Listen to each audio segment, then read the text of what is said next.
먹어도 끝이 없는 나라. 감당할 수 있겠니?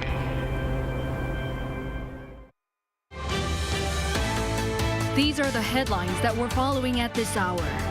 North Korea fired what's presumed to be an intermediate-range ballistic missile into the East Sea this morning. President Yoon referred to this as the regime's attempt to shake South Korea ahead of the general election, but added that it'll only make the country more united. South Korea's inflation continued to ride high in March, hovering above 3%, driven by soaring fresh fruit prices. Amid the prolonged walkout by doctors, the government is extending its emergency medical system for another month. President Yoon announces his will to talk to the protesting doctors himself.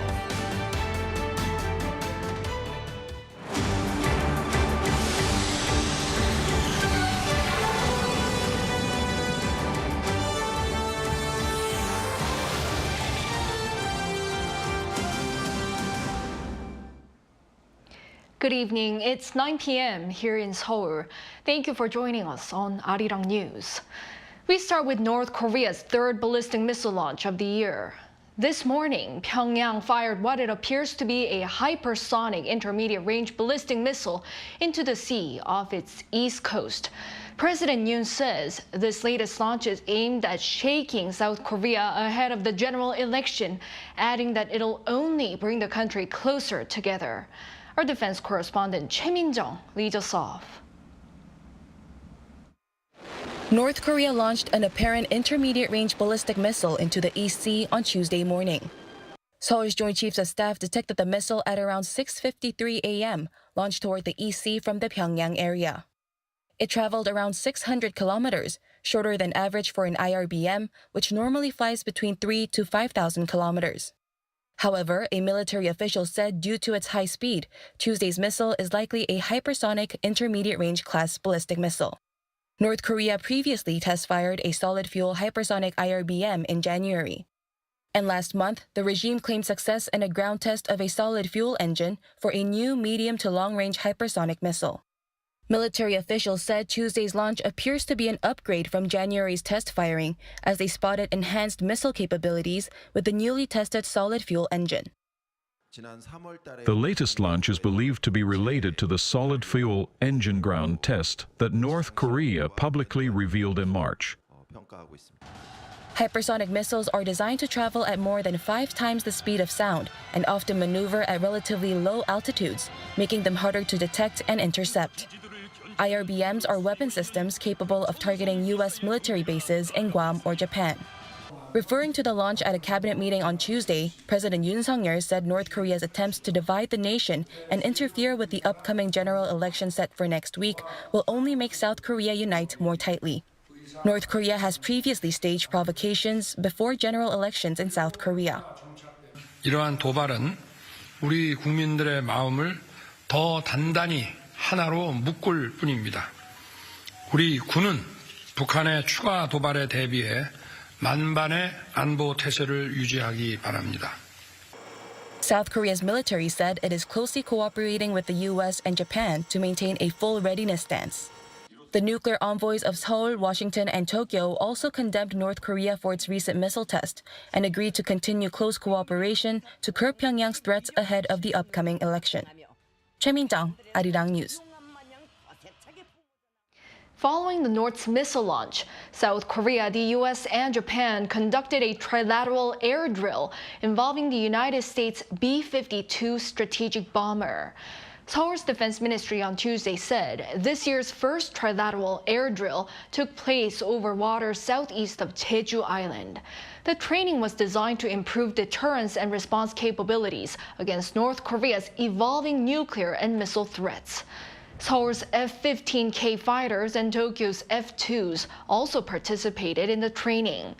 The 3 countries vowed to expand trilateral drills to strengthen cooperation against threats from the North.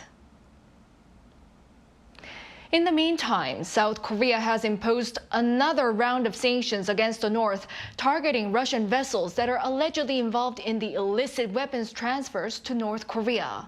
also targeted were 2 Russians and their companies for helping the regime send IT workers to Russia. Our foreign affairs correspondent Bae Eun-ji reports. South Korea has newly added 2 Russian vessels to its sanctions list for their involvement in arms transfers by North Korea. Announcing this on Tuesday, the foreign ministry stressed that the government and the international community have continuously urged North Korea and Russia to halt such military cooperation. The Russian vessels, the Lady R and the Angara, were placed under sanctions for shipping a large number of containers filled with military supplies between Pyongyang and Moscow. South Korea has announced sanctions as military cooperation between Russia and North Korea, including arms transfers, is a clear violation of UN Security Council resolutions. And these actions can be a serious threat to the Korean Peninsula, as well as global peace and security. Tuesday's sanctions also included 2 Russian companies and the heads of both, accused of helping North Korea earn foreign currency by illegally sending its information technology workers overseas. The Russian firm Intellect LLC was put on the list for providing documents of identification needed for North Korean workers in Russia. The other company, Sojeexvie, was sanctioned for illegally helping North Korean workers enter Russia and to stay there. Meanwhile, the U.S. also assessed Monday that Pyongyang continues to provide military support to Moscow amid the prolonged war in Ukraine. When asked if North Korea was still supplying Russia with weapons during a press briefing, Pentagon Deputy Spokesperson Sabrina Singh said the partnership between the 2 sides continues to flourish. She added that while Washington has released declassified information on North Korea-Russia military cooperation before, it will not reveal details of recent shipments. Bae Eun-ji, Arirang News.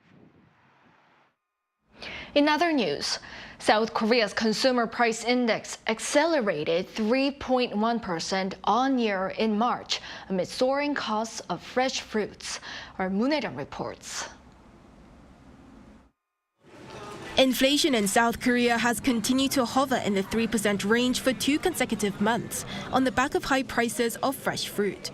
Data from Statistics Korea released on Tuesday shows that the country's consumer price index, a key gauge of inflation, rose 3.1% in March compared to the same month the year before. Core inflation, excluding volatile food and energy prices, came to 2.4%, while the index measuring 144 daily necessities rose 3.8%. This was driven by continued price hikes of fresh produce with poor weather conditions, the rise in prices for fresh fruit in particular increasing by just under 41% on year. Apples and pears saw around an 88% jump in prices, which is their biggest on-year jump since data was first compiled in 1980. Speaking at a meeting to discuss consumer prices, Finance Minister Choi Sang-mok addressed these concerns. Government is heavily aware of the concerns that people have when doing their grocery shopping and will do its utmost to stabilize inflation to the 2% range. Several measures to lower fruit prices have been announced. Starting this month, fruit discounts will be raised from 20% to 30%, as well as increasing fruit imports. The Ministry of Agriculture, Food and Rural Affairs aims to supply 50,000 tons of 11 different types of imported fruit, such as bananas and oranges, by the end of June at a 20% discount. And to address the particularly high prices of apples, the government will be expanding contract farming for apples from 49,000 tons last year to 60,000 tons this year, meaning that more apples will be cultivated under government contracts. The Agriculture Ministry has also pledged to set up long-term goals to effectively respond to the root of the problem going forward, climate change, and consider smart farming alternatives to increase yields. Moon Hae-ryung, Arirang News. And against this backdrop, President Yoon says emergency funds to stabilize the prices of foreign foods will continue indefinitely without limits. This came during a cabinet meeting on Tuesday where he said that 150 billion won, or around $110 million has been injected to lower the cost of groceries. He added that he felt heavy-hearted that these measures hadn't lowered prices. Yoon also said the discount support and measures for supplying imported fruits are currently focused on large supermarkets and that they'll include smaller markets and traditional ones going forward. The president also called on measures to use online wholesale markets to efficiently get products from producers to consumers. Meanwhile, South Korea's food exports hit a record high for the first quarter of this year.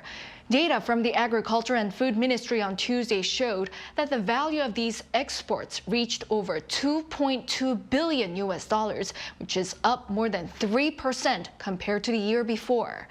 The United States was the largest market, while the European market saw the largest growth, up nearly 28%.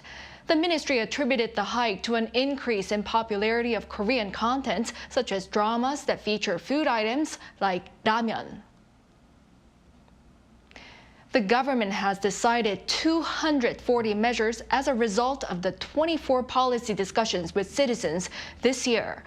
That's according to President Yoon on Tuesday, as he presided over a meeting that assessed the policies regarding social issues that came from the policy discussions with citizens. 23 ministers and top government officials joined the meeting as they discussed several topics, including the status of the after-school program, 늘봄, and the medical reform. President Yoon emphasized that this new form of discussions made the government act fast and also removed barriers between ministries. He thanked those involved in carrying out the policy discussions, noting that such discussions will continue all year. The government's next follow-up meeting will be on economic issues.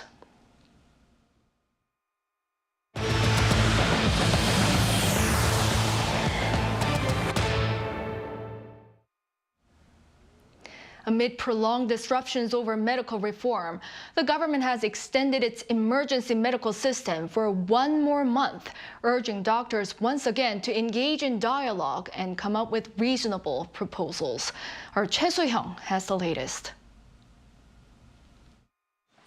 The government will extend its emergency medical system for 1 more month to fill the gap in medical services created by the mass walkout by trainee doctors and by medical professors at general hospitals reducing their working hours. An additional 190 billion Korean, around $107 million will be spent on health insurance financing that is supporting the system.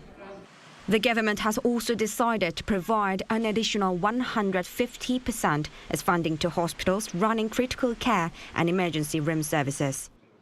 It is continuing to urge trainee doctors to end their collective action. On Tuesday, the Health Ministry called on them to engage in dialogue and suggest reasonable measures for cooperation. If you stop collective actions and propose unified, rational solutions within the medical community based on science and logic, the government is open to discussions. Please deliver your messages with rational measures prioritizing patient safety. However, despite continued urging from the government, the medical community has not responded so far. After President Yoon's medical reform speech on Monday, the Korean Medical Association stated that doctors' opinions had not been considered at all. The KMA added that doctors will not move unless the government changes its current plan to expand medical school admissions by 2,000. None of the interns newly accepted this year had registered by Tuesday, the deadline for the new employment registration. Medical professors at general hospitals reduced their working hours for a second day, but a significant reduction in medical services has yet to be seen. While there haven't been any significant changes after outpatient services and surgical procedures were reduced, eyes are now on whether they'll be reduced even further. Choi Soo-hyung, Arirang News. And as the medical service disruption continues, President Yoon says he hopes to meet the trainee doctors that have walked out in protest over the medical school quota hike. South Korea's presidential office said on Tuesday that although there are many medical associations in the country, President Yoon wishes to directly meet with the junior doctors. It added that the presidential office is always open to the Korean citizens. This comes a day after President Yoon said in an address to the Korean public that there's room for talks on the doctors' demands if they come up with a more appropriate and reasonable proposal.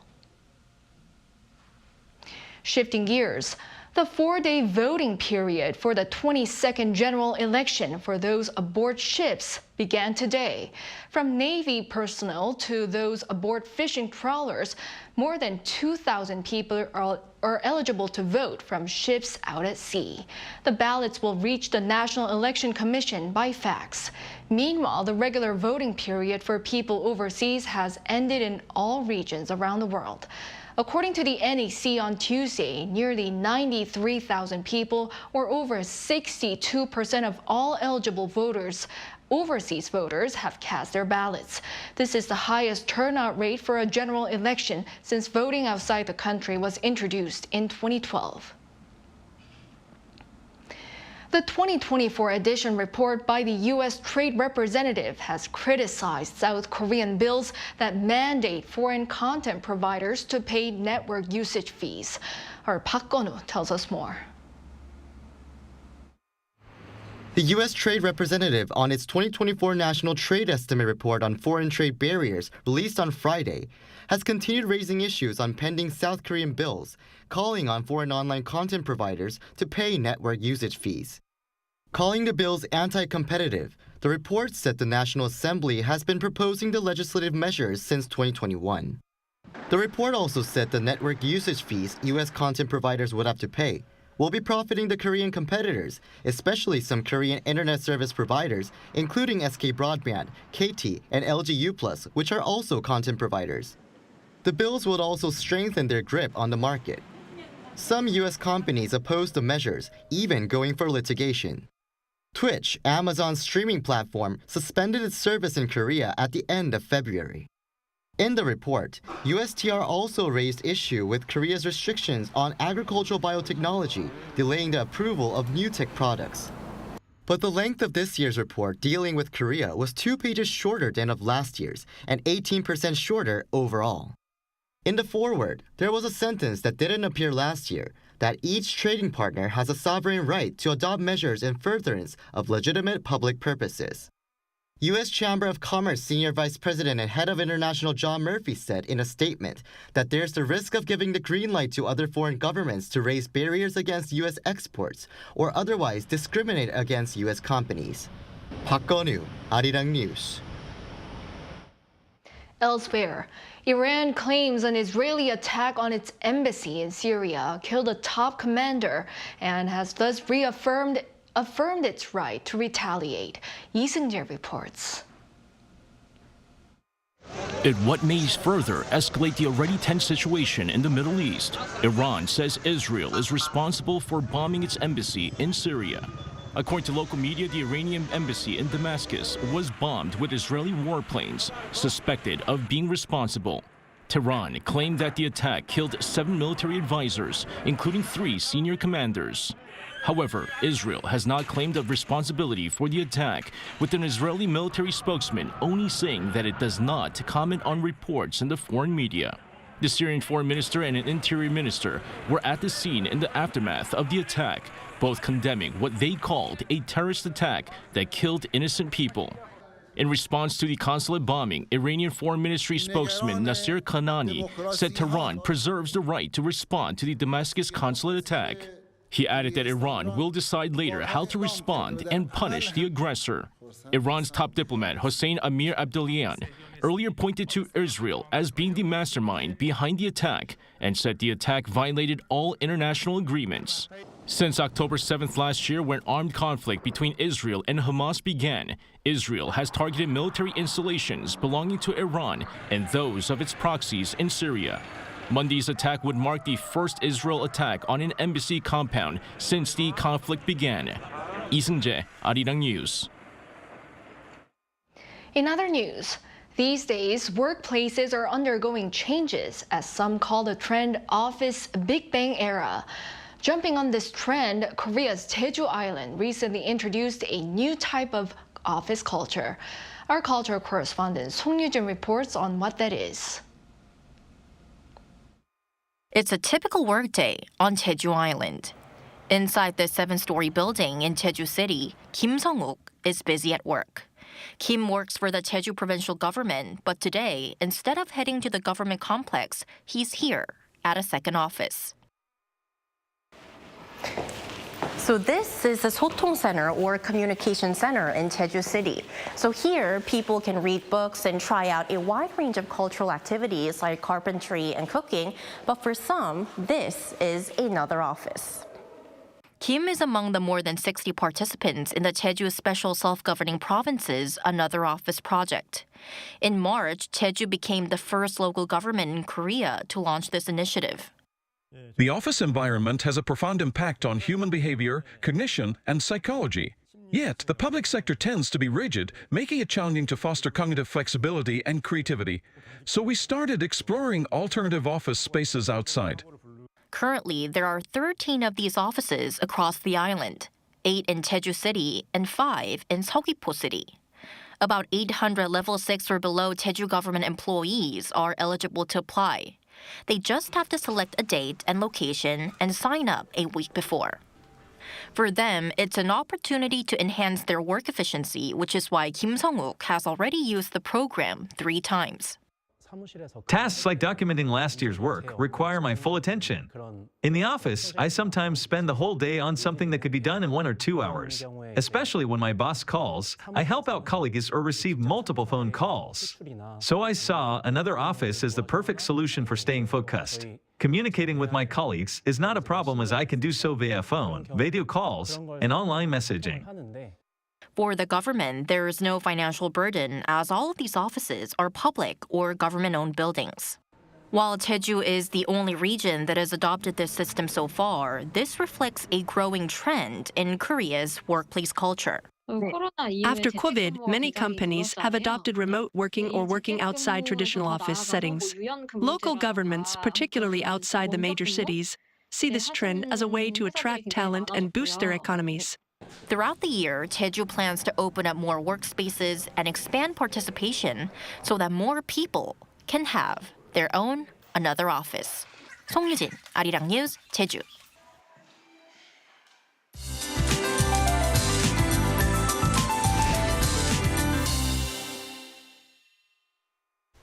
With cherry blossoms officially blooming in Seoul yesterday, the colors of spring are coming out. Highs in Seoul exceeded 22 degrees Celsius today, showing the warmest weather this spring. It is higher than at the same time last year. Even though clear spring weather was seen throughout the day today, there is rain forecast for most parts of the country tomorrow. This rain will be concentrated on Jeju Island and the south coast. More than 150 millimeters of heavy rain is expected in the mountainous areas of Jeju Island and up to 80 millimeters over the south coast. Caution is necessary as heavy rain of up to 30 millimeters per hour will fall on these areas with gusts of wind and lightning from tonight. The rain will mostly stop around tomorrow evening. A warm morning is expected throughout the country tomorrow. Seoul and Daegu will start off at 12 degrees. Daily highs will move up to 20 in Seoul, Gwangju 17 degrees Celsius. Warm spring weather with temperature swings will be seen for the rest of the week. That's all for Korea. Here are the weather conditions around the world.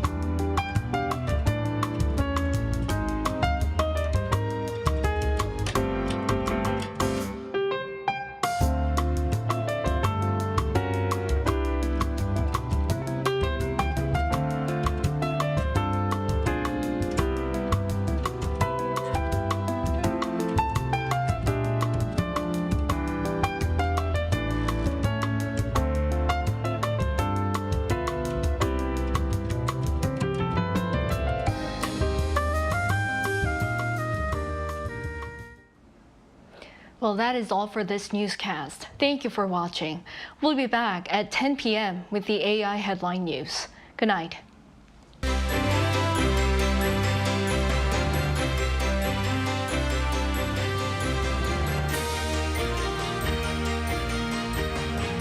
하나, 둘, 셋. Hey, Mr. Cupid, look my way.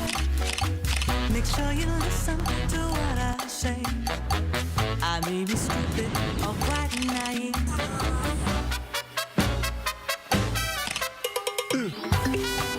끝없이 쏟아지는 포토스팟.